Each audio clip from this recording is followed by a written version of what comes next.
Jemaat yang dikasihi oleh Tuhan kita Yesus Kristus, selamat pagi. Selamat datang ke dalam persekutuan Jemaat Martin Luther.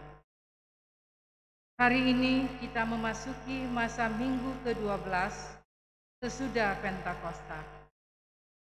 Kiranya ibadah ini membawa sukacita dan menjadi berkat bagi kehidupan kita.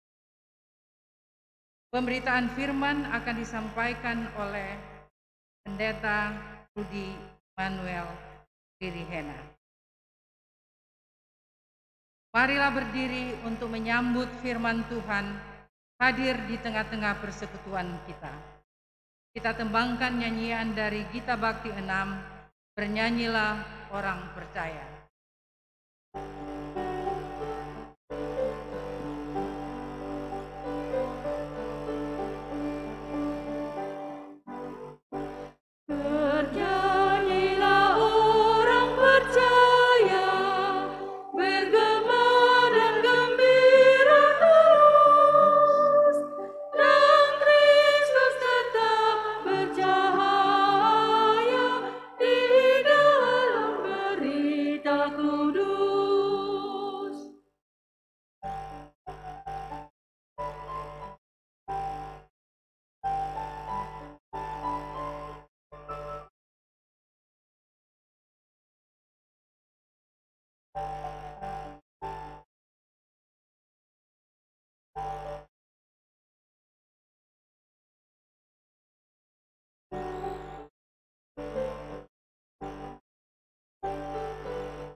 Jemaat, kita tabiskan ibadah ini. Pertolongan kita adalah di dalam nama Tuhan yang menjadikan langit dan bumi.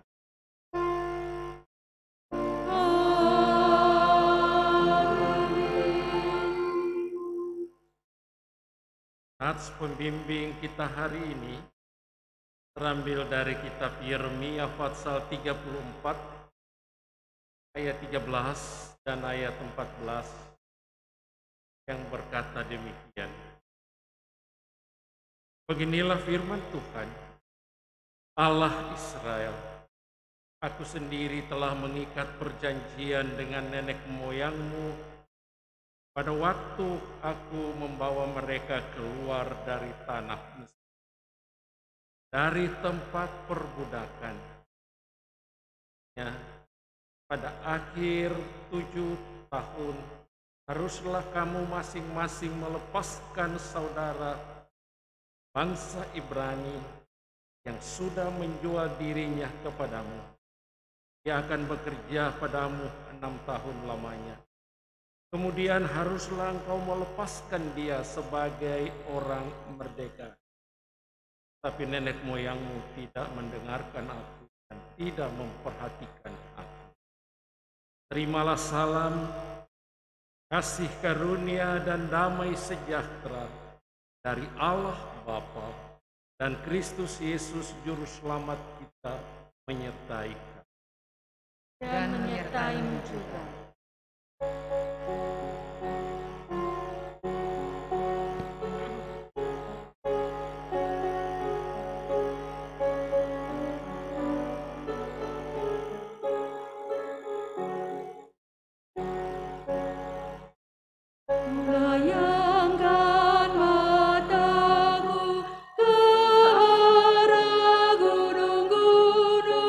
Dari mana akan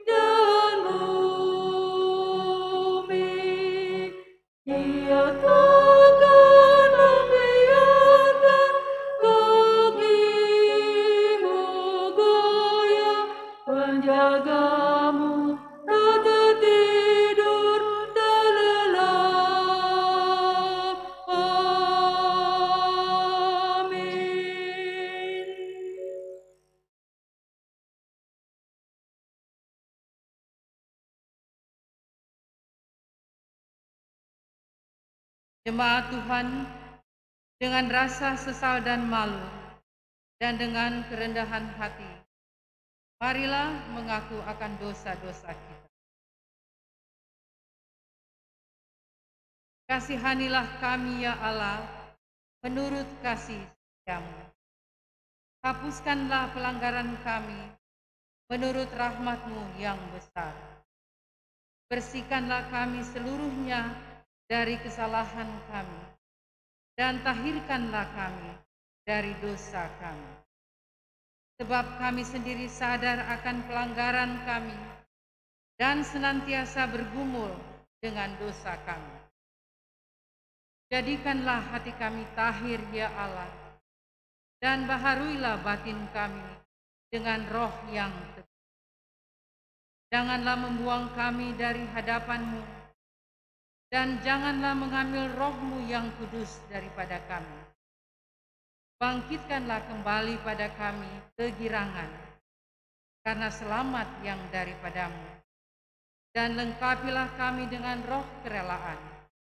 Kami mengaku dan memohon padamu.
Pada setiap orang yang telah mengaku dosa dan bertobat, disampaikan berita anugerah pengampunan seperti tertulis dalam kitab Mazmur pasal 62, ayatnya yang ke-6 sampai dengan ayatnya yang ke-9, yang menyatakan demikian. Hanya pada Allah saja kiranya aku tenang, sebab daripadanya lah harapanku. Hanya Dialah gunung batuku dan keselamatanku, kota bentengku, aku tidak akan goyah. Pada Allah ada keselamatanku dan kemuliaan. Gunung batu kekuatanku, tempat perlindunganku ialah. Percayalah kepadanya setiap waktu, hai umat. Curahkanlah isi hatimu di hadapannya. Allah ialah tempat perlindungan. Berdasarkan firman Tuhan itu sebagai pelayan Yesus Kristus, kami memberitakan bahwa pengampunan dosa telah berlaku dalam nama Bapa dan Anak dan Roh.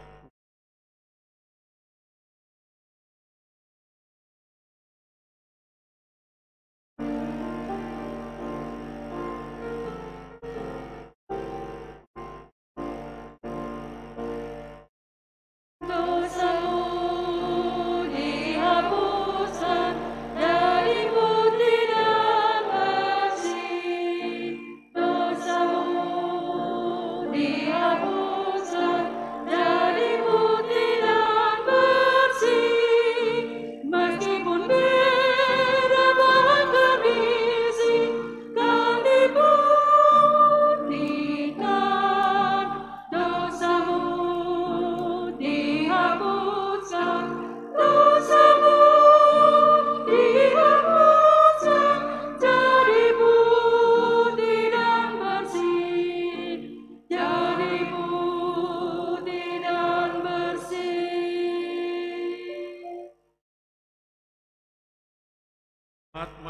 berdiri untuk mendengar perintah hidup baru seperti tertulis dalam kitab Yesaya pasal 40 ayat 29 sampai dengan ayat 31 yang menyatakan, Dia memberi kekuatan kepada yang lelah dan menambah semangat kepada yang tiada berdaya. Orang-orang muda menjadi lelah dan lesu, dan teruna-teruna jatuh tersandung. Tapi orang-orang yang menanti-nantikan Tuhan mendapat kekuatan baru. Mereka seumpama Raja Wali yang naik terbang dengan kekuatan sayapnya. Mereka berlari dan tidak menjadi lesu. Mereka berjalan dan tidak menjadi lelah. Roh Kudus menolong kita mewujudkan kemuliaan Allah dalam seluruh hidup dan kesaksian kita di dunia.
Jemaat, kita masuk dalam pemberitaan firman Tuhan. Mari kita berdoa mohon bimbingan Roh Kudus.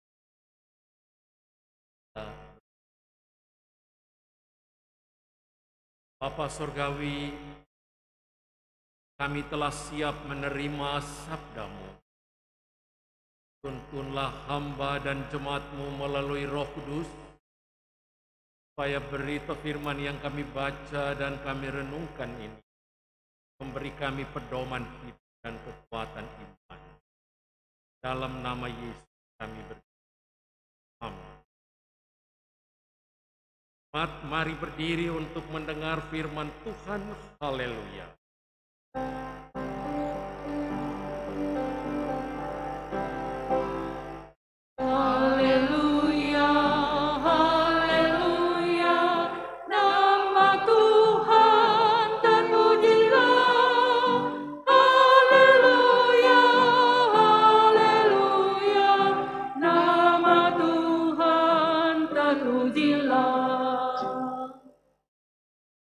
Bacaan Alkitab hari ini dari kitab Keluaran pasal 21 ayat 1 sampai 6.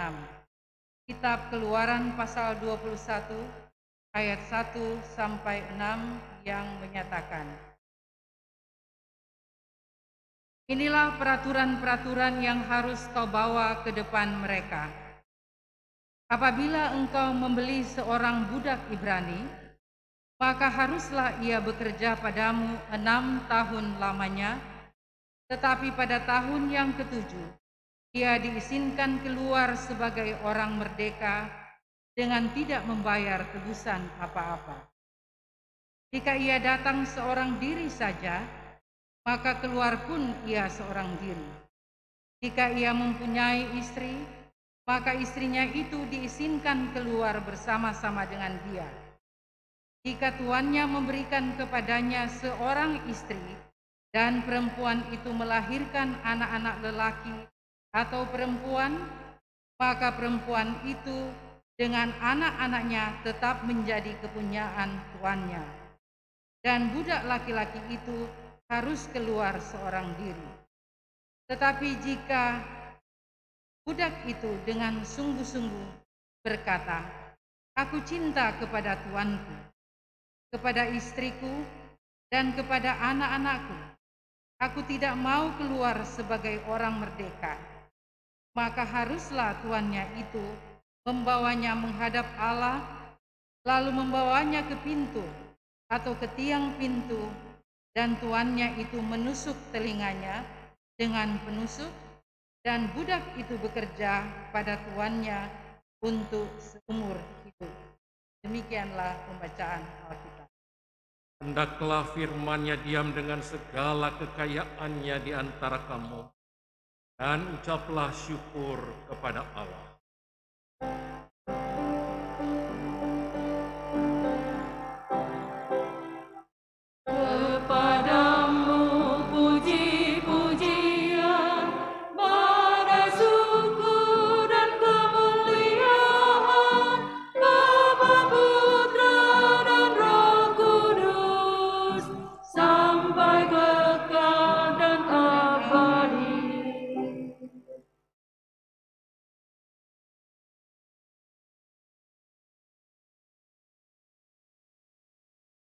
Jemaat yang Tuhan Yesus kasih, kita sering mendengar pepatah yang mengatakan pengalaman adalah guru yang sangat berharga bagi kita. Jadi pepatah ini mengandung makna. Ketika kita menjalani hidup ini dan kita terus berjalan menatap hari esok, hendaklah pengalaman masa lalu itu terus menjadi perhatian kita, sehingga hal-hal yang buruk, yang tidak baik, hendaklah tidak terulang untuk kedua kali. Itu makna dari pepatah yang mengatakan pengalaman adalah guru yang sangat berharga. Bapak dan saudara-saudara yang Tuhan Yesus kasih, bangsa Israel pernah memiliki pengalaman berharga ketika mereka berada di Mesir. Di sana mereka dijadikan budak, kerja paksa, kerja rodi, dan diperlakukan tidak manusiawi. Pengalaman yang sangat berharga bagi bangsa Israel ketika berada di. Itu sebabnya ke depan dalam perjalanan kehidupan bangsa ini praktek perbudakan tidak terulang lagi. Untuk itu maka ada peraturan, ada ketetapan yang dibuat menyangkut perbudakan, khususnya budak bangsa sendiri atau budak Ibrani. Saudara-saudara, sebetulnya praktek perbudakan pada zaman Israel kuno merupakan hal yang biasa, karena ini terjadi dalam struktur kehidupan masyarakat pada waktu itu. Dan tidak ada orang yang menolak praktek budak itu. Karena dilihat para pemilik modal juga bisa membantu mereka yang kurang, memberi pinjaman. Jadi ada manfaatnya di situ bagi orang yang miskin, orang yang kurang secara ekonomi, dapat bantuan, mau pinjam uang, oke. Tapi ada bunganya. Kalau tidak mampu mengembalikan pinjaman,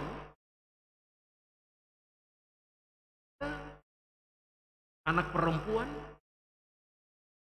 atau keluarganya bisa diambil dan dijadikan budak.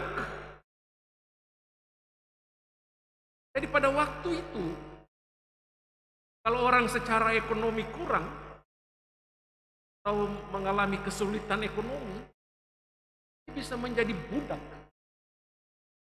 Atau ada orang yang berasal dari memang keturunannya, keluarganya, dia lahir dan dibesarkan dari keluarga yang memang budak. Hingga dengan sendirinya dia bisa saja menjadi budak.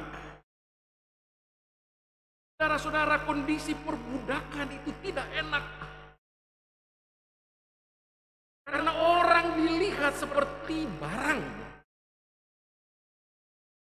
yang sesuka hati, diperlakukan seenaknya oleh tuannya,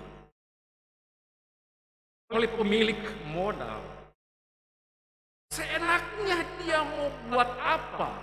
Jadi manusia itu dianggap seperti barang yang mudah dieksploitasi, yang mudah teraniaya, yang mudah berada dalam berbagai penderitaan.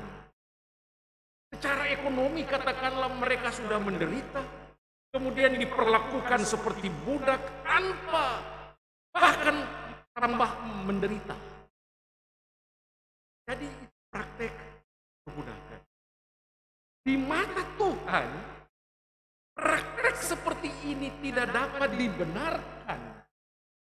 Itu sebabnya ketika bangsa Israel berada di Mesir, mereka mengalami perbudakan, penganiayaan, kesengsaraan yang begitu hebat. Tuhan Allah turun tangan dan membebaskan mereka dari perbudakan di Mesir. Pengalaman yang tidak enak. Oleh sebab itu ketika mereka dalam perjalanan keluar dari Mesir sampai di Sinai, ditetapkanlah peraturan tentang hak budak berani bangsa. Supaya bangsa ini tidak lagi mengalami praktek perbudakan seperti di Mesir. Supaya mereka tidak menderita lagi. Harus ada ketetapan, harus ada peraturan. Karena para budak juga punya hak untuk merdeka. Sebabnya kita lihat dalam bacaan kita, saya mengutip ayat 2, mengatakan begini. Apabila engkau membeli seorang budak Ibrani, maka haruslah ia bekerja padamu 6 tahun lamanya. Tetapi pada tahun yang ke-7, ia diizinkan keluar sebagai orang merdeka dengan tidak membayar tebusan apa-apa. Jadi para budak juga punya hak untuk merdeka. Dalam kurun waktu tertentu mereka harus mengabdi kepada tuannya. Tetapi pada saat tertentu, pada tahun ke-7, mereka harus dimerdekakan, dibebaskan tanpa ada biaya atau tebusan apapun. Mereka bebas karena mereka punya hak untuk bebas. Tidak selamanya mereka akan hidup dalam kungkungan perbudakan yang kadang-kadang menyakitkan mereka. Saudara-saudara, praktek ini tadi saya katakan kan tidak berkenan. Itu sebabnya kalau kita perhatikan kata-kata Yesus dalam hukum kasih, ya, kita bisa melihat itu di dalam Injil Matius pasal 22, Matius 22, kita lihat ayat 39. Saudara buka Alkitab, kita lihat ini hukum kasih. Matius 22 ayat 39 mengatakan begini. Dan hukum yang kedua yang sama dengan itu ialah kasihilah sesamamu manusia seperti dirimu sendiri. Jadi kalau manusia diperlakukan secara tidak adil, manusia diperlakukan secara tidak benar, dia dieksploitasi, dijadikan seperti barang yang seenaknya diatur sesuka hati tuannya atau pemilik modal pada waktu itu, maka itu bertentangan dengan hukum. Itu menunjukkan bahwa kita memperlakukan sesama kita tidak manusiawi, tidak seperti yang Tuhan perlakukan. Di mata Tuhan, semua orang, baik perempuan maupun laki-laki, baik orang Yahudi maupun orang Yunani, kuasa dalam persekutuan. Jadi hendaklah kita melihat manusia ciptaan Tuhan ini, apapun pekerjaannya, apapun latar belakangnya, ketika dia ada bersama dengan kita, mungkin dia membantu kita, mungkin dia terlibat dalam perjalanan hidup kita. Lihatlah dia sebagai manusia ciptaan Tuhan yang berharga di mata Tuhan, yang diperlakukan secara manusiawi. Bukan dieksploitasi, bukan sesuka hati, lalu kita mau bikin apa saja kita lakukan. Nah, ini menjadi perhatian bagi kita. Saudara-saudara, dari penjelasan tadi ada 3 catatan praktis yang mau saya bagikan untuk kita. Yang pertama, siapapun yang selalu ada bersama kita, entah itu saudara, entah itu dia sebagai katakanlah pembantu rumah tangga, asisten dalam keluarga kita, maka perlakukanlah dia sebagai manusia ciptaan Tuhan. Dia bukan binatang, dia bukan barang yang sesuka hati kita mau mengatur dia seperti apa maunya. Dia juga punya hak. Tadi kita sudah lihat peraturan itu. Sebagai budak Ibrani, pada tahun ke-7, dia berhak untuk merdeka, untuk dibebaskan, tanpa ada biaya apapun. Begitu juga dalam perjalanan hidup. Ketika ada kita yang bersama dengan kita, yang selalu ada dalam perjalanan hidup, lihatlah dia sebagai umat ciptaan yang patut dikasihi dan dihormati. Itu catatan praktis pertama. Catatan praktis kedua yaitu kita patut mengucap syukur dengan orang-orang yang ada bersama dalam perjalanan hidup kita. Sekalipun dia adalah pembantu rumah tangga. Karena setiap hari dia ada dalam susah maupun senang kita. Dia lebih tahu kondisi kita daripada keluarga kita, saudara sekandung kita. Sebelum saudara kandung kita datang, maka orang-orang yang bersama dengan kita ini, dialah yang terus mendampingi kita. Bahkan kalau sudah begitu dekat, maka kita akan menganggap dia sebagai keluarga kita sendiri. Kita bisa menjadikan dia sebagai teman sharing. Bisa berbagi cerita suka duka. Dia tahu persis kondisi.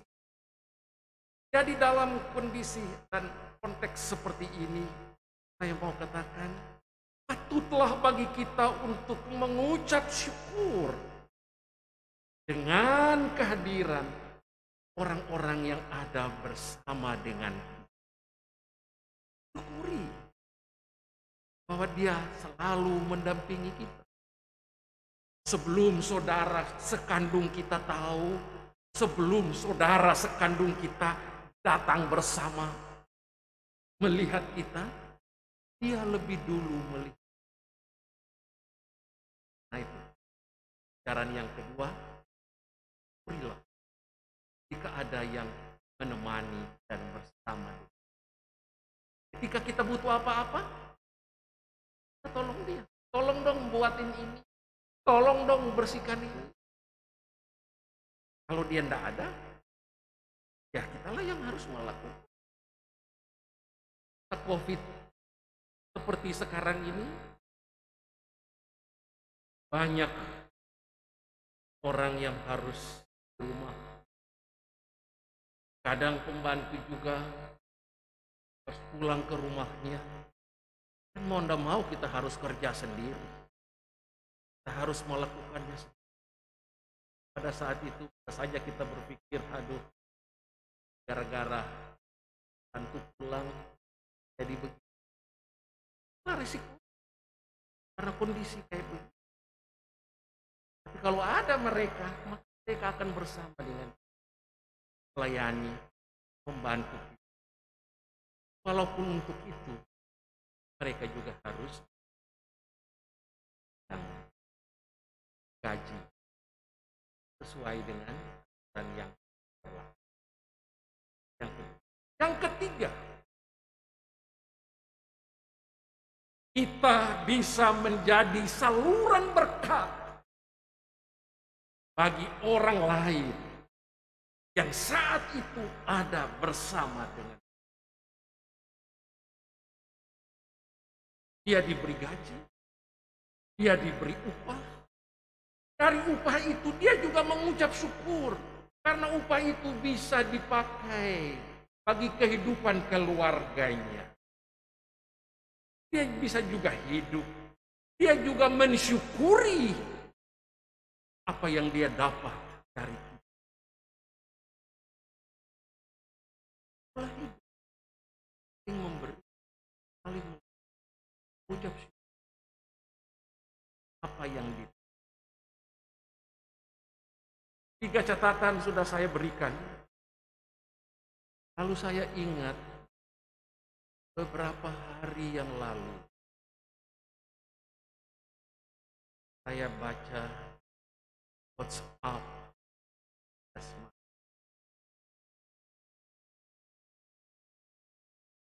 membuat saya tersentuh karena ini terjadi pada masa. Isinya begini. Pak Pendeta, saya mohon tolong supaya kami bisa makan dan bisa bayar rumah tempat tinggal kami. Mohon Pak Pendeta berikan pekerjaan kepada suami saya. Karena sampai saat ini suami saya tidak bekerja lagi.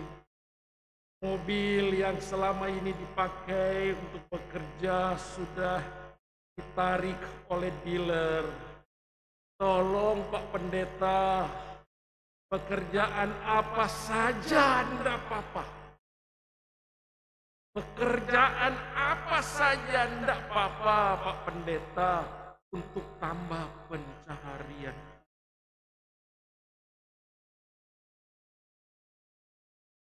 Saudara, itu kenyataan. Dalam kondisi COVID sekarang, banyak orang kena PHK, banyak orang susah.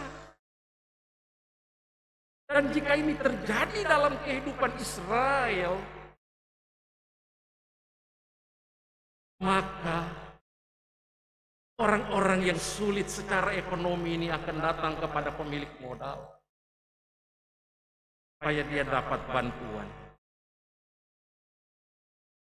Dia dipekerjakan di ladang dimanapun, dijadikan budak seperti apapun dia bisa kembalikan uang pinjaman. Tapi kalau tidak bisa, dijadikan budak. Kenyataan sekarang susah. Saya terenyuh sekali membaca kalimat terakhir.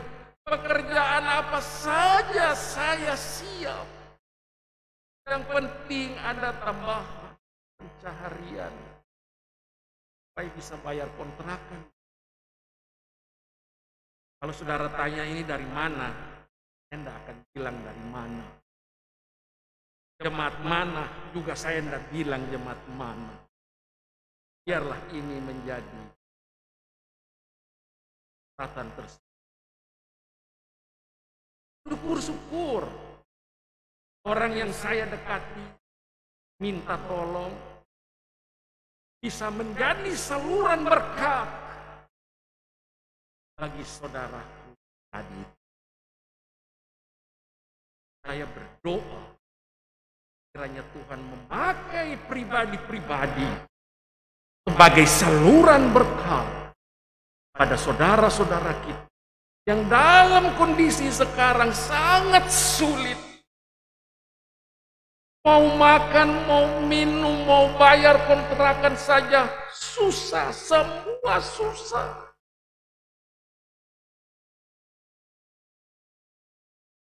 Saya berpikir, saudaraku, dia lihat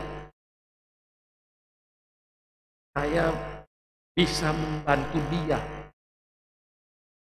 Saya berharap orang yang saya datangi nanti dapat menjadi saluran berkat bagi si pengirim WhatsApp. Sampai kalau dia berkata saya siap kerja apa saja, artinya dia dijadikan budak pun dia siap. Yang penting dia bisa makan, bisa minum, bisa bayar kontrak. Sampai segitu.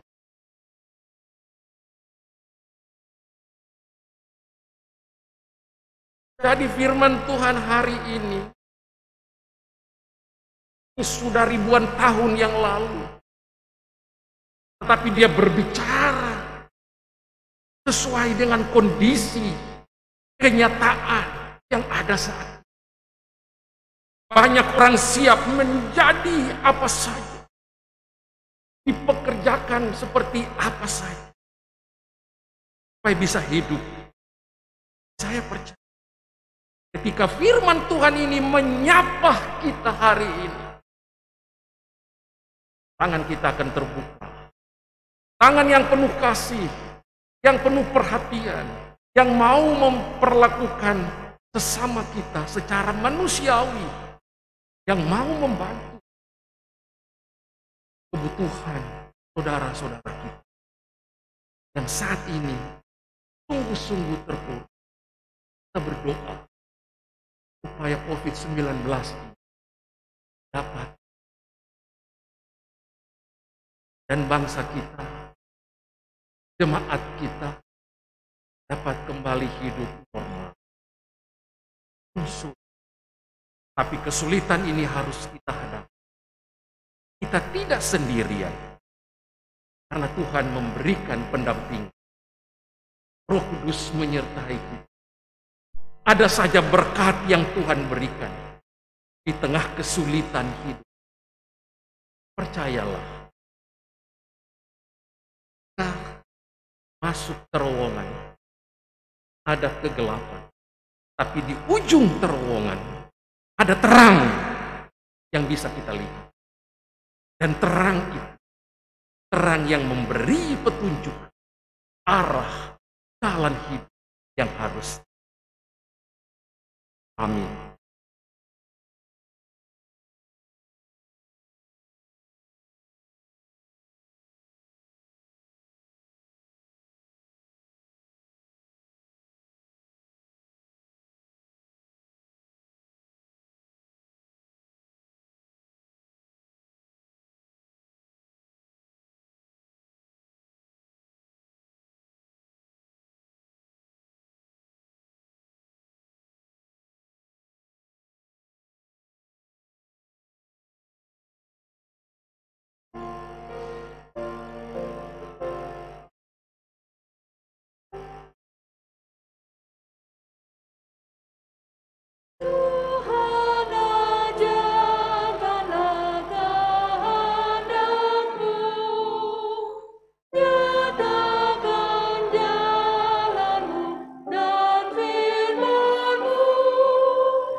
Jemaat, mari berdiri bersama semua orang percaya di segala waktu dan tempat.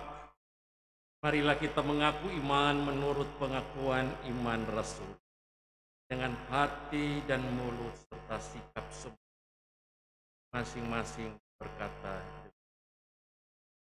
aku percaya kepada Allah, Bapa yang Maha Kuasa, Khalik langit dan bumi, dan kepada Yesus Kristus, Anaknya yang tunggal, kandung daripada Roh Kudus, lahir dari anak darah, yang menderita di bawah pemerintahan Pontius, salibkan, turun ke dalam kerajaan, pada hari yang ketiga dari antara orang, naik ke sorga, kanan Bapa yang Maha Kuasa, dan akan datang dari sana, hakimi orang yang percaya pada Roh Kudus, gereja yang kudus dan aman, buat orang kudus dan dosa dan hidup.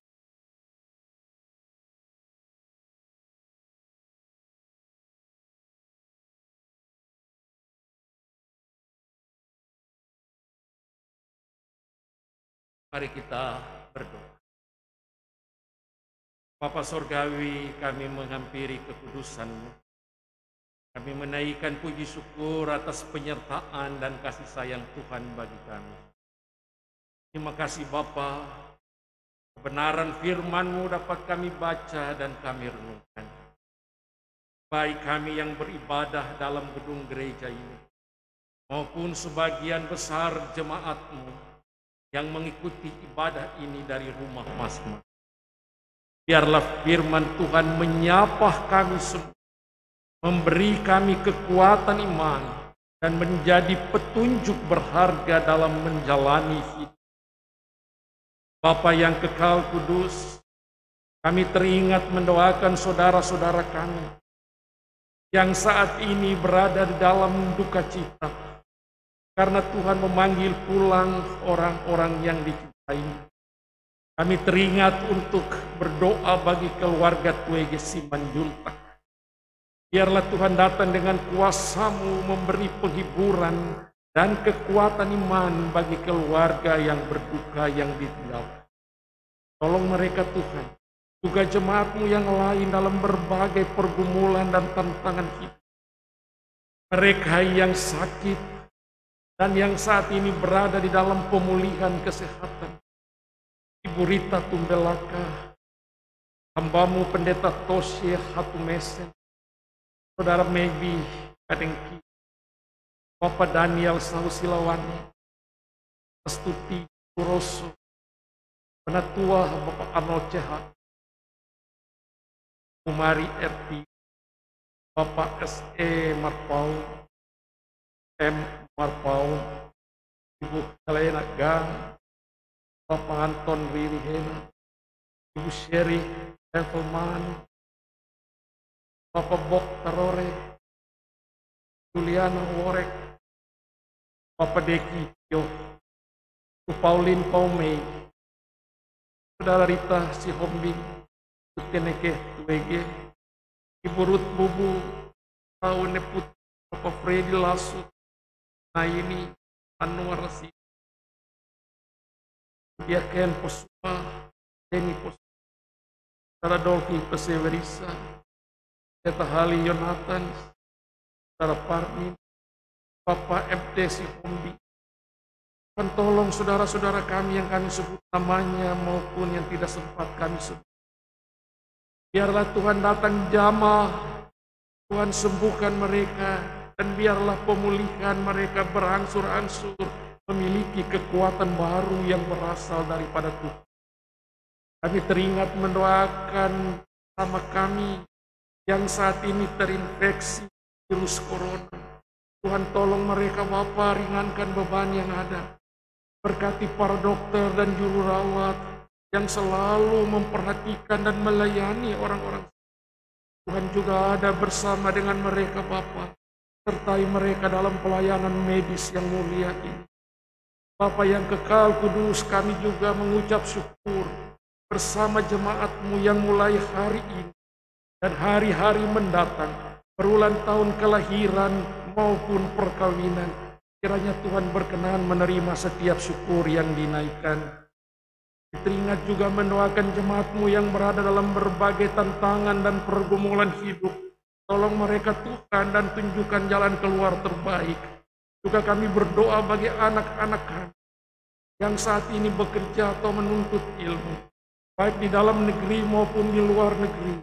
Tuhan tolong mereka Bapa, tunjukkan jalan keluar terbaik. Dan lindungi mereka dari berbagai pengaruh yang tidak baik. Juga lindungi dan jauhkan mereka dari virus corona yang Bapa yang kekal kudus, kami serahkan juga saudara-saudara kami yang berada di dalam berbagai kesulitan hidup, terutama kesulitan secara ekonomi. Tuhan tolong mereka, Tuhan buka jalan bagi mereka Bapa, supaya ada jalan keluar terbaik yang Tuhan sediakan melalui Bapa yang kekal kudus, juga pemerintah bangsa dan negara ini Tuhan berkati dan tutup. Biarlah kehidupan berbangsa bernegara ditutup dan diberkati Tuhan. Setiap bentuk pelayanan dalam jemaat Martin Luther Tuhan berkati dan pimpin. Pakailah hamba-hamba-Mu yang memberi diri untuk melayani. Siapapun dia yang melayani di jemaat ini, termasuk karyawan. Apaan Tuhan akan berkati pelayanan yang ya Tuhan, dalam pengasihan-Mu kami mohon, peliharalah kami dalam kasih Yesus Kristus Tuhan dan Juru Selamat yang telah mengajar kami berdoa. Bapa kami yang di surga, dikuduskanlah nama-Mu, datanglah kerajaan-Mu, jadilah kehendak-Mu di berikanlah kami pada hari ini makanan kami yang setuju, dan ampunilah kami juga mengampuni yang bersalah dalam percobaan. Lepaskan kami daripada yang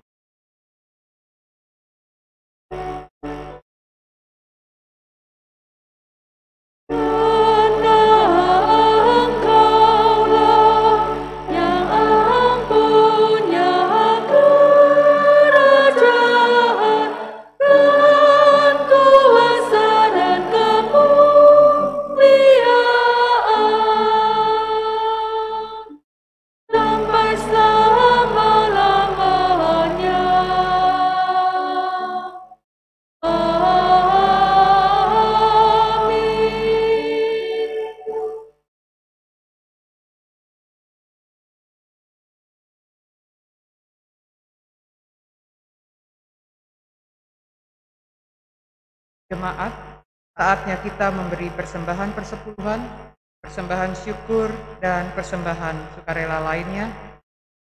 2 Korintus 8 ayat 2 mengatakan, selagi dicobai dengan berat dalam pelbagai penderitaan, sukacita mereka meluap, dan meskipun mereka sangat miskin, namun mereka kaya dalam kemurahan. Tuhan memberkati saudara dan persembahan yang saudara berikan. Kita tembangkan Gita Bakti 86, Aku Bersyukur.